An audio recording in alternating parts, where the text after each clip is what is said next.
ទីរក់ទៅនឹងកើតអាចមានប្រឈមជាមួយនឹងជំងឺភ្នែកមួយចំនួនដែលទាមទារឲ្យមានការពិនិត្យជាមួយនឹងអ្នកជំនាញឲ្យបានត្រឹមត្រូវជំងឺទាំងនោះមានដូចជាជំងឺភ្នែកក្រហមឆ្លងក្រោយសម្រាលជំងឺបាយភ្នែកពីកំណើតជំងឺទឹកដក់ក្នុងភ្នែកពីកំណើតស្ទះរន្ធទឹកភ្នែកជាពិសេសទីរក់ដែលកើតមិនគ្រប់ខែដែលគាត់អាចមានបញ្ហាជំងឺបាតភ្នែកដែលអាចឈានទៅដល់ពិការភាពភ្នែកផងដែរ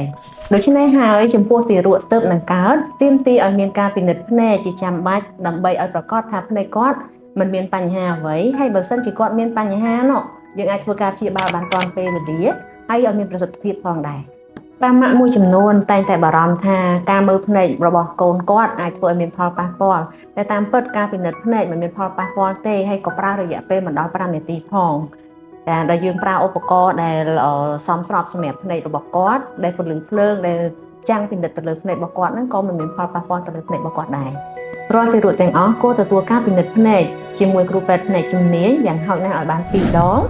លើកទី1នៅ72ម៉ោងក្រោយសម្រាលនិងម្ដងទៀតនៅពេលដែលគាត់អាយុបាន1ខែប្រសិនបើប៉ាម៉ាក់មានចម្ងល់ចំពោះសុខភាពភ្នែករបស់កូនអាចអញ្ជើញមកគ្លីនិកភ្នែកដើម្បីជួបជាមួយនឹងគ្រូពេទ្យជំនាញ